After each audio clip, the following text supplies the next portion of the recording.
friends, I'm Carrie Jo, and this is Holy Chuckles Podcast, a space where all meets honesty and where God's gentle humor shows up in the people he chooses. So pull up a seat, take a breath, and let's look together for the sacred in the everyday and the quiet laughter of a God who delights in working through our imperfect stories.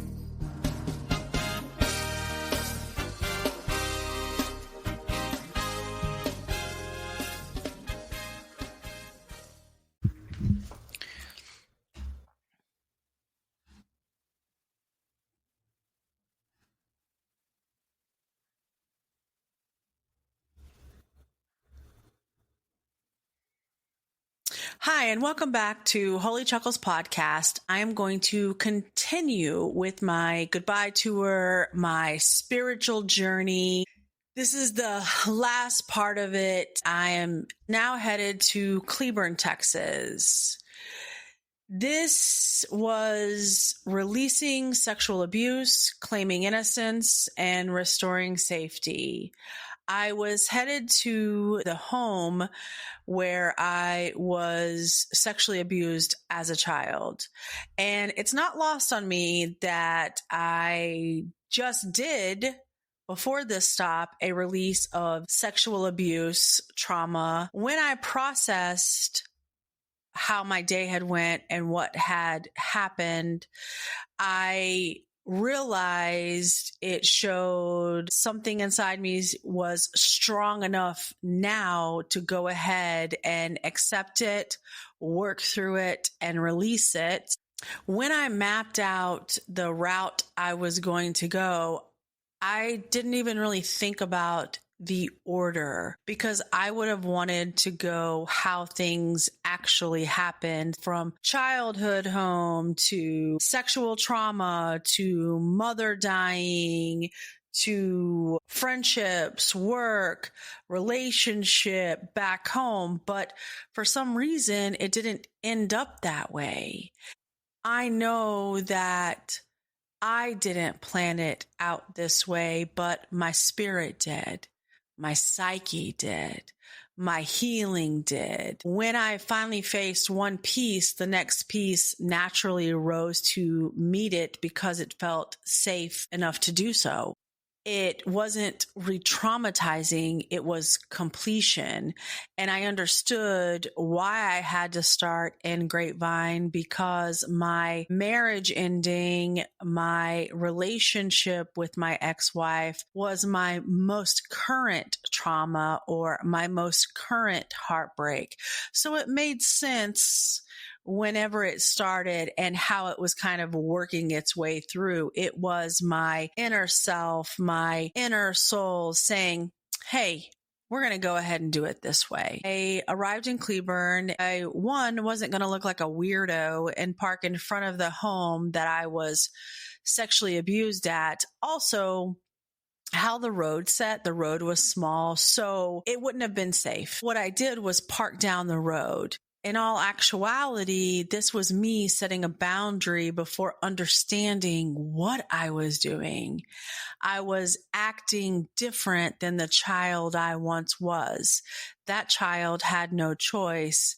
The adult today, I chose safety. I didn't put my body back in danger. I didn't relive the trauma physically. I didn't cross my own boundary, which is really new for me. This action stated, I no longer place myself where harm happened. I choose protection. I choose myself. I was finally choosing myself. I moved forward with my prayer, my affirmations. Once that was done, I looked up and there was a cross, a visible cross in the sky. My prayer at that time was, God, lift the shame, restore my sense of safety. This cross in the sky, and yes, I took a picture of it. This cross in the sky was the clearest sign, and it was saying, your burden has been lifted. The pain is no longer yours to carry. Your innocence restored. That cross symbolized cleansing, forgiveness, restoration, and innocence. I was seen. The cross, as a symbol of unchangeable identity, it says, no one had the power to define me. As I left Cleburne on the way to my next stop, I passed a homestead called My Yoke is Easy. That was another undeniable sign for me. This phrase comes from scripture. My yoke is easy and my burden is light, meaning you don't have to carry this heavy burden anymore. This tied to the cross I just saw in the sky. It had to have been less than 20 minutes apart. Both signs were about lifting the weight, removing the shame, restoring the ease, and breaking the chains. I did not plan it. I did not orchestrate it. It was given. God gave me that gift. God said, your yoke is easy and your burden is light. You laid it all at my feet, and I am taking it from you. This stop said to me, you are not what happened to you, and you never were. The next stop on my tour was Fort Worth, Texas. This was releasing work identity and taking back my worth. The company I worked for, I was a director of operations, and then I moved into credentialing, contracting, and billing. But most of my career with them was spent going from MRI center to MRI center. And I spent a lot of time in our Fort Worth office. One, because I lived down the road from it. And two, because it was one of our busiest sites here in the DFW area. This stop represents the version of me that confused performance with identity, the version of me that normalized emotional exhaustion and burnout, the version of me that I sacrificed just to survive. It also represents the person I was when I didn't know how powerful I was. I am no longer defined by what I did for survival. This location is still a medical business, but it's a new business. The one that I worked for is no longer there. It's now called Alivio Healthcare Systems. And when I was sitting there in the parking lot doing my prayer, my ritual, my affirmations to release this part of my life, and I saw what the name was called, Alivio, something inside me said, look up what Alivio meant. Obviously, Alivio is Spanish, and I knew it meant aleve, but I wanted to know definition-wise what it meant. It means relief, ending of an unpleasant situation, alleviation of stress, pain, or difficulty. So alivio equals relief. Relief equals relax. Relax equals freedom.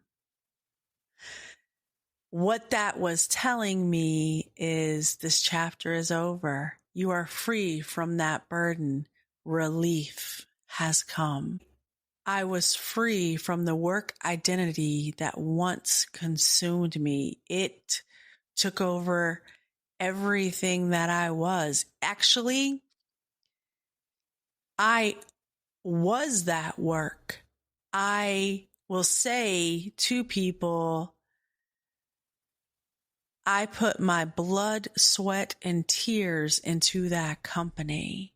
And I should have never done that, not because of the company, but because I should have had more self-worth for me to know that wasn't necessary. At that time, I took accountability for my part that I played in giving away who I was at that time to this company.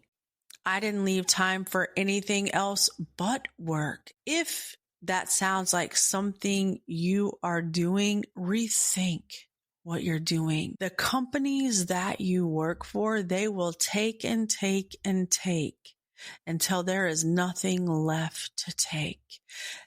They don't care. They will find another one. They will find another you. You are replaceable.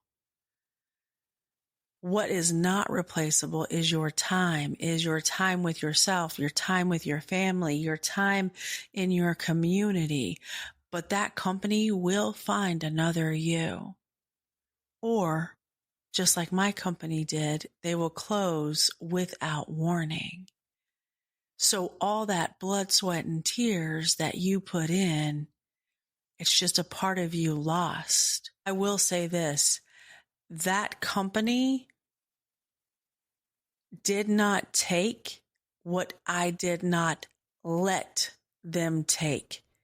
That is my accountability in it. I allowed the taking. I gave freely. And now I understand what those boundaries are. So it doesn't matter who takes from you or what takes from you. You are accountable as well, because at some point you allowed it. You kept allowing it. You never drew that boundary. You never said enough is enough. I know, because I did it. I did it with my work. I did it with my ex-wife. I did it with my friendships. I did it with all my relationships. I allowed the taking because I gave. And in most relationships, people will continue to take until you say no more. People look at relationships as just an exchange. That is not how I looked at relationships. That's not how I gave or even how I took. So be very careful and hold yourself accountable for your boundaries, or people, companies, situations will continue to drain you until you say no more. What the message was saying to me at this stop was I was free from work identity that once consumed me. I was relieved of this burden that I carried. Relief, alivio has come. I reclaimed my value that I gave away. I was stepping into my true identity. I was on my way to my next stop. I passed by this church with a sign that said, "Knowledge starts with fear." Proverbs 1:7. And that resonated with me because I was like, wow, does knowledge really start with fear? Or does knowledge start with knowing, with understanding? Because I don't know that I ever thought knowledge started with fear. I would not even think that knowledge would begin with fear. I think, in a way, fear makes you not seek out knowledge, or I would think that one would be fearful of knowledge. That's why they don't seek it. If we look at the Bible and religion and how people view it, most people don't seek out knowledge. They just go ahead and take whatever their minister, their parents, their elders are telling them for the fact. When I started seeking out knowledge, it wasn't because of fear. It was because I wanted to know what the truth was. And then I look at it and go, okay, does that mean the truth should be feared? And I'm like, no, because the saying is the truth will set you free. When I got home after my goodbye tour, I had to look up this verse because it just bothered me. And it's a misquote. That church, whether it was because they didn't have enough room on their sign, whether someone just forgot words, I don't know. Didn't stop to ask them because I didn't know at that time. I didn't know the verse. But I know now it was a misquote. The real verse is, the fear of the Lord is the beginning of knowledge. Proverbs 1:7. This is just an example of people just relying on the church to tell them things. This church put out on their marquee, their board, whatever you want to call it, a verse that was not complete. In fact, it was missing the most important part of the verse, of the Lord. Why would you not put that in there? Why would that be the part you would not put in there? If you didn't have enough room, why didn't you just put Proverbs 1:7 so people would go look it up and inquire for themselves? Why would you have it on a main road saying knowledge starts with fear? What is wrong with people? So for me, that misquote was a sign within itself. The verse means understanding is when we align ourselves with the truth. Wisdom begins when we stop pretending. Real identity begins when false identity falls away. Again, the church sign omitted the most important part, of the Lord. But for me, this message, though misquoted, was on point for me. It did mean something to me, even with of the Lord being removed. God was telling me I have been living with fear more than likely my whole life.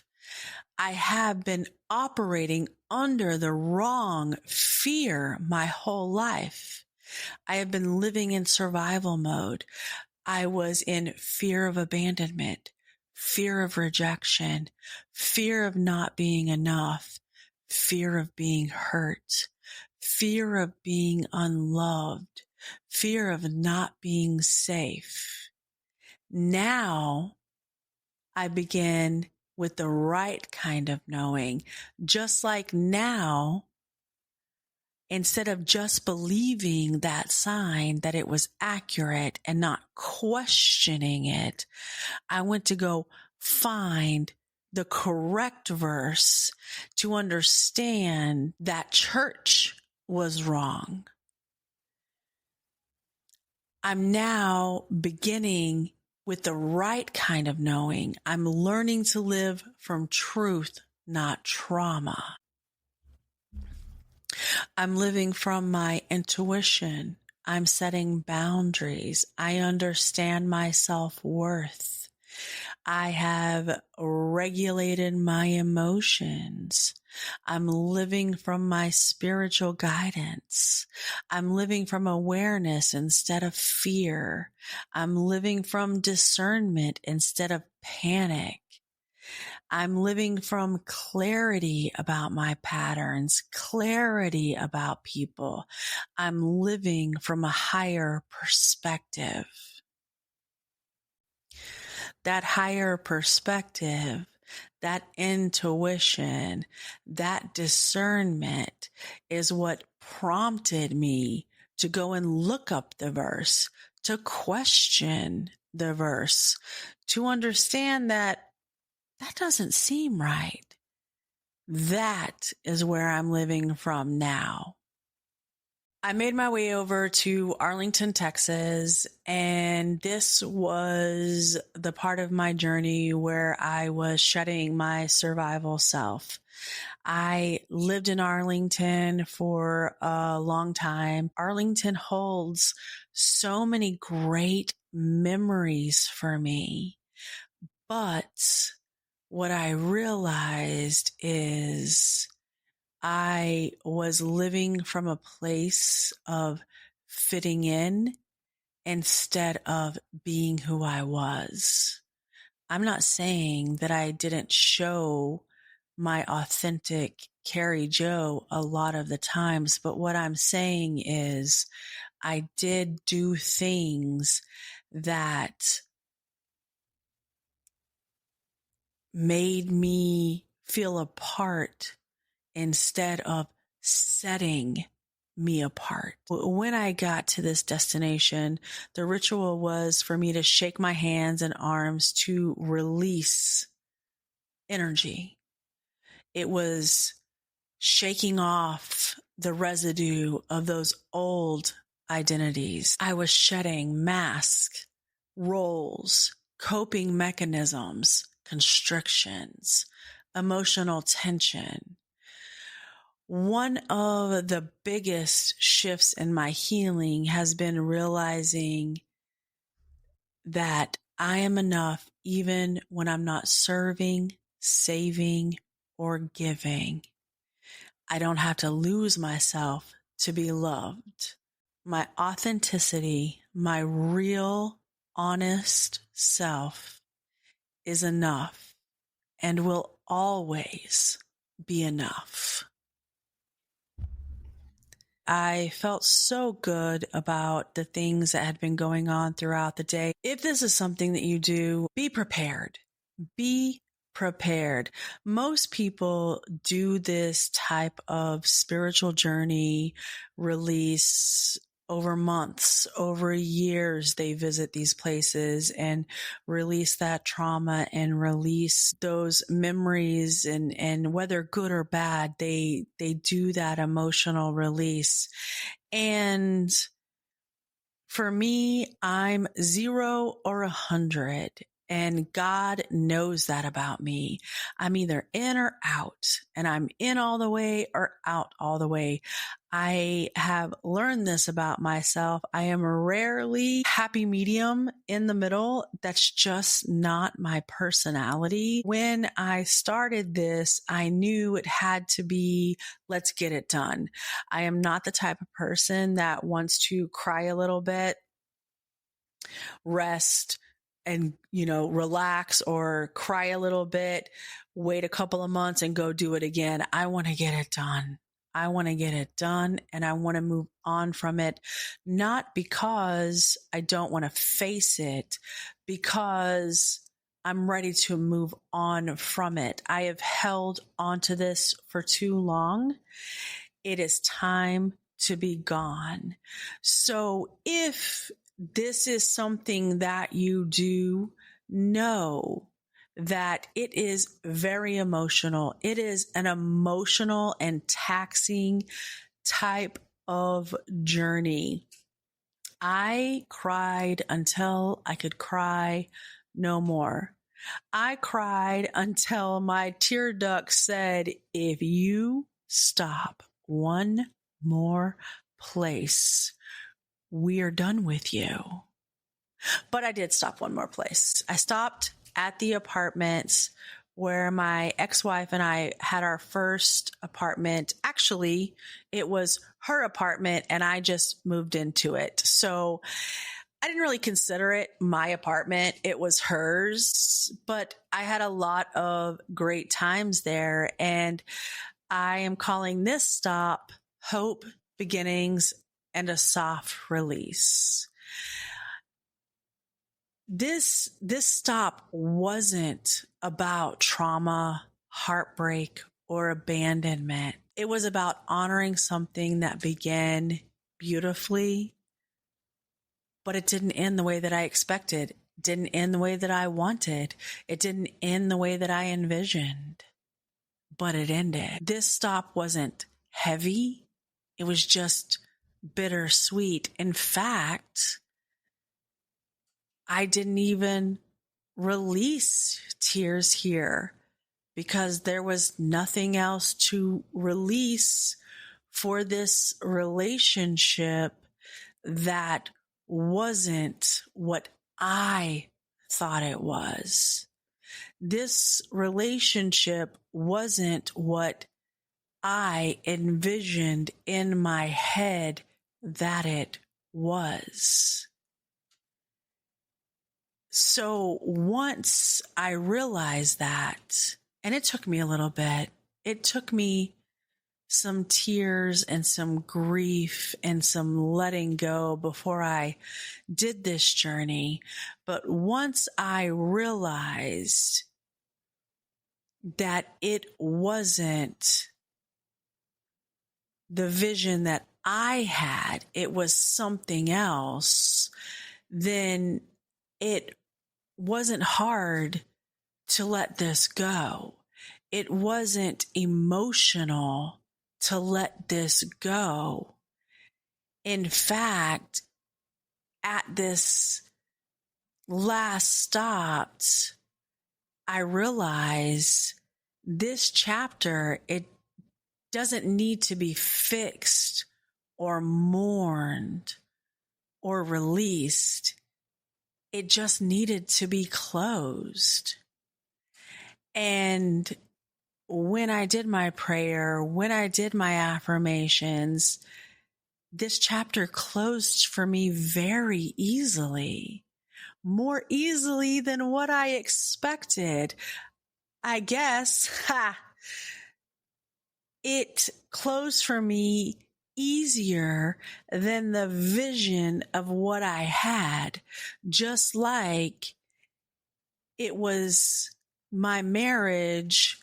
The vision I had of it was different than what it was, whether it be the beginning or the end.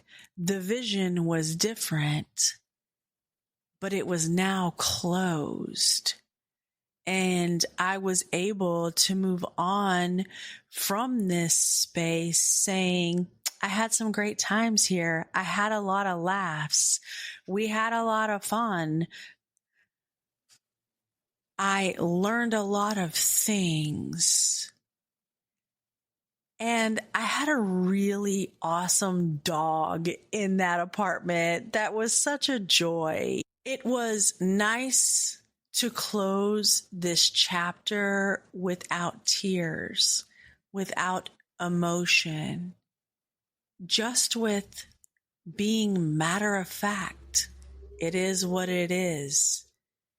It showed me what it showed me, and now it's done. I left that location and I journeyed on my way home, and man, arriving back at my apartment after this journey, I realized it symbolized integration, completion, rebirth, identity, and wholeness. This journey wasn't about geography. It was about returning home to myself. And that's exactly what I did. I came to my door and I placed my hand on my door. And the words that I said before entering my home was, I am home. I step into my new life. I choose healing, purpose, and God's plan. This was my covenant. This journey was not symbolic for me. It was transformative. As I retraced the steps of my past, I was not revisiting memories. I was releasing the weight I carried through them. Just like Hannah returning to Shiloh, my soul revisited the places where it once cried out. In each city, my spirit whispered the same truth. I once hurt here, but God has brought me forward. And just as Hannah offered Samuel, the child she prayed for, back to God, I offered my past, my story, my grief, my illusions, my expectations, my false identities, my emotional survival, my childhood pain, my marriage pain, my loneliness, my self-doubt. Everything that shaped me, I placed in God's hands. And in doing that, I walked out of shame, grief, trauma, abandonment, false identity, people-pleasing, emotional survival, undervaluing myself, old stories, and spiritual disconnection. And I walked into clarity, strength, identity, peace, divine purpose, alignment, worth, rest, maturity, wholeness. My final step, my home, the place that I love to be, and that is so different from who I used to be. I used to have to be out in them streets. I used to have to be doing something, entertaining myself, being with people, being of service, fixing things. But now, my final stop, my home, this became my moment of worship. Just like Samuel bowed before the Lord, that was the moment where surrender became identity and identity became rebirth. This wasn't a goodbye tour and it wasn't a road trip. This was my personal resurrection. I want to thank you guys for joining in to all 3 of these episodes and hearing about my goodbye tour, my spiritual journey. This has been a heck of a week. This journey took me through it, but it also led me to my true, authentic self. I released trauma. I released guilt. I released grief. I remembered beautiful memories. I relived beautiful moments. I took accountability for my part in my trauma, because we all have a part in our trauma. It doesn't just happen to us. It's a part of us. And we are all part of that. So at some point in time, you have to take accountability and acknowledge your part in the play. And this journey helped me do that and help me release identities and roles that have never served my higher purpose and that have never served really who I am. It also helped me release